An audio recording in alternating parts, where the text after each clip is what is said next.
बाजीरावच्या हिरीच्या छावणीपासनं, वड्याच्या गाळ काढण्यापासनं, आरोग्य लोकांचं बघण्यापासनं, आज काम केलं ना उद्या काम केलं ह्याला काम केलं म्हणत नाही ते. त्यांचं अतट काम आहे.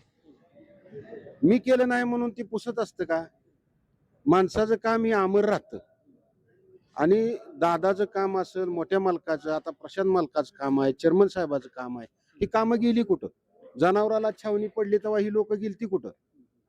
बाजीरावच्या हिरीव छावणी काढली, हिथं छावणी काढली, कासळगंगा आटली, त्याचा गाळ काढला, इतर लोकांना सवलती दिल्या.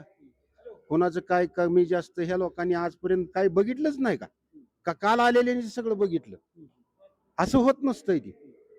आज फडणवीस साहेबाचं सरकार आहे, महिलांना 1,500 रुपये दिलेला आहे, शेतकऱ्याला पेन्शन चालू आहे, 5 लाखाचा विमा आहे. काय भाजपनं कमी केलंय? भाजप चालत नाही म्हणते गावाकडे. अहो चालत नाही मी म्हणतो, पंतप्रधान मला मोदी चालत नाही असं होईल का? तसं नसतंय हो. मी म्हणजे काय माझं मत आहे, एकच मत मला आहे का 10 मत आहे की काय? हा, कोणी काय बी बोलल, ही चालणार नाही आम्हाला, ती चालणार नाही, त्याचं वैयक्तिक मत झालं ती. पण चारा छावणी,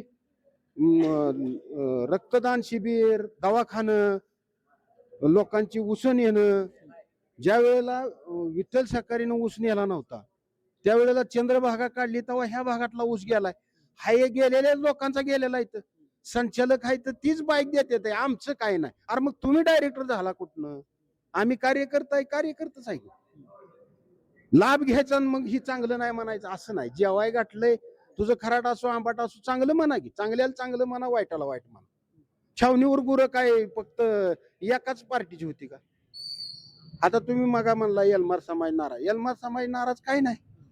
वरच्या मोठ्या मालकानं सांगितलं, चेअरमन साहेबांनी सांगितलं, आता बी तिथं मिटिंग झाली, ही वर्ण तिकिटाचं त्यांचं वर्ण ठरलं. बर मी तुमच्यावर नाराज झालो म्हणजे काय पक्षी सोडत असतो का? राग व्हायचा ही प्रत्येकाला हायच. आता मी म्हणलो ही चालणार नाही, ही ब्रिज बंद करा, करणार आहे तुम्ही? नाही. मतांतर मांडायचा अधिकार मला आहे, जनतेला आहे, तुम्हाला आहे.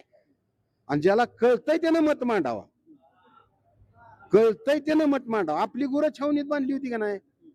त्यावेळेला कुठे गेली ती? आपला गाळ काढलाय का नाही इथला? आपला ऊस गेलाय का नाही? अहो सगळं करून तुम्ही जर त्या दोन्ही पार्ट्याला नावं ठेवत असेल, कमळच चालणार नाही, कमळच चालणार, मग 1,500 रुपये तुम्ही माघारी देता का बायकाला आल्या? नाही देत. मग ती म्हणते ती का विरोधकाला पैसे नाही? असं नाही. वैयक्तिक कुणावर टिपाट करायची नसती आणि आपली तेवढी पात्रता असेल तर करावी.